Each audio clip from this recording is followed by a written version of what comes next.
नमस्कार। आमर cooking channel अमरंधा घर के मैं आपण मन के बहुत बहुत स्वागत करू छे।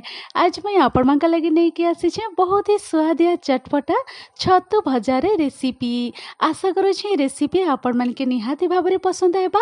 और आज रे रेसिपी टिके भी आपण मन के पसंद आइले लाइक गुटे निहाती करबे। चैनल रे नुआ ताहले अमरंधा घर चैनल के सब्सक्राइब करबा लगे बिल्कुल भी नहीं भूलबे।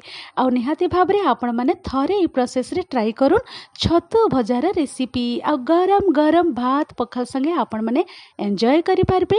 आ वीडियो के आपण माने प्रथम रु शेष तक देखुन। ताहले चालुन डेरी नहीं करिकी आज रही सुआदिया चटपटा छतु भजार रेसिपी आरंभ करमा। छतु भजा बनाबार लगी इने गोटे प्लेट रे मुई छतु सब नहीं जाइछे आ बहुत भल भाबरे मुई बाछि देइथिली। सबु छतु के बछा बछि करि सारला परे मुई ताके धोई देइथिली 2 रु 3 थर पाखापाखि। बहुत भल भाबरे आपण माने भी धोई देबे। हल्दी पानी रे टिके आपण माने 5 मिनिट पाखापाखि बुड़े के एंता रखी देबे। तो देखि पारुथिबे 2 रु 3 थर मुई बहुत भल भाबरे धोई की आपण मानकर पाखे नहीं के आसी छे।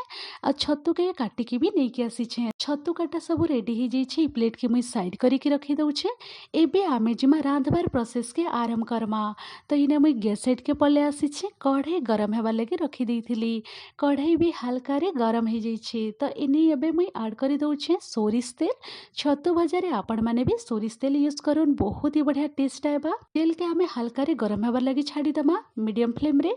तेल जते बेले गरम हे जिबा एबे आमे इने ऐड करी दमा जीरा।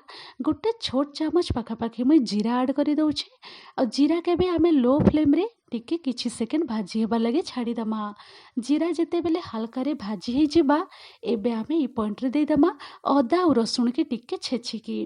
फ्रेश अदा और रसुण के आपण माने भी टिके एंता कुटिकी यूज करबे। छतु भजारे बहुत ही बढ़िया लागबा खाइबा लगी। अदा और रसुण ऐड करि सारला परे देखि पारुथिबे इने मुई किछि सेकेंड भाजी देइछे। अदा और रसुण किछि सेकेंड भाजी हे सारला परे आमे इने कटा प्याज ऐड करि दमा। गोटे बड़ साइज रो प्याज के एंता मुई स्लाइस रे काटी देइथिली। से प्याज सब के इने मुई ऐड करि दउछे। आउ आमे 2 मिनिट पाखापाखि लो फ्लेम रे भाजी दमा। प्याज इने हल्का रे भाजी ही जाइछे। तो चालुन एबे आमे इने आलू कटा सब ऐड करि दमा। किछि सेकेंड भाजी सारला परे इने मुई ऐड करि दउछे आलू कटा सब। गोटे बड़ साइज रो आलू के एंता मुई तार चोपा बाहर करिकी एंता लंबा लंबा पीसेस रे काटी देइथिली। देखि पारुथिबे जदि आलू पसंद नहीं ताहले आपण माने स्किप करि पारबे। आलू कटा सब ऐड करि सारला परे आमे इने मीडियम फ्लेम रे रखिकी भाजी दमा गोटे रु 2 मिनिट पाखापाखि। तारपरे इने मुई कंचा लंका ऐड करि दउछे। आपण माने के जितकी राग पसंद से हिसाब रे आपण माने कंचा लंका ऐड करि पारबे। कंचा लंका देइ सारला परे आ गोटे मिनिट इने मुई भाजी देइछे। तारपरे आमे छतु सब ऐड करि दमा। छतु सब ऐड करि सारला परे इने मुई कटा टमाटो भी ऐड करि दउछे। मीडियम साइज रे गोटे टमाटो मुई नै जाइथिली आ एंता स्लाइस रे काटिकी ताके ई पॉइंट रे ऐड करि दउछे। एबे आमे ई पॉइंट रे फ्लेम के रखि दमा हाई फ्लेम रे। आ सब जिनिस के भल करी मिसेकी आमे बिना कभर रे आमे 3 रु 4 मिनिट पाखापाखि एंता भाजी दमा।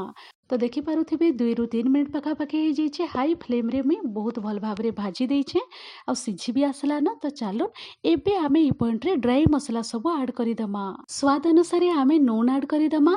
तार संगे हल्दी पाउडर रेड चिली पाउडर दे दमा। आ इने मुई धनिया पाउडर दे दउछे। आपण माने छतु के देखिकी मसला सब ऐड करिवे। तापरे इने मुई जीरा पाउडर दे दउछे। गरम मसला पाउडर आमे ऐड करि दमा टिके।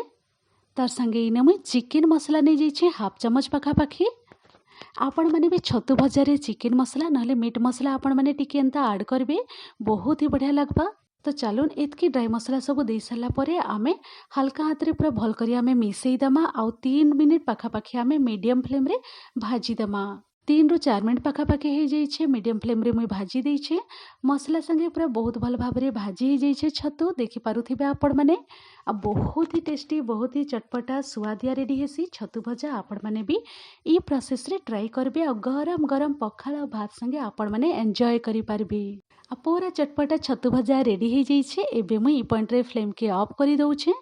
आ आपण माने के मुई ने देखै दउछे। देखि पारुथिबे आपण माने पूरा पूरी गरमा गरम चटपटा छतु भजा रेडी हो जाइछी। आज रेसिपी टिके भी जदि आपण मन के पसंद हेइथिले लाइक गुटे निहाती करबे। चैनल रे नुआ ताहले आमर रंधाघर चैनल के सब्सक्राइब करबा लगे बिल्कुल भी नहीं भूलबे।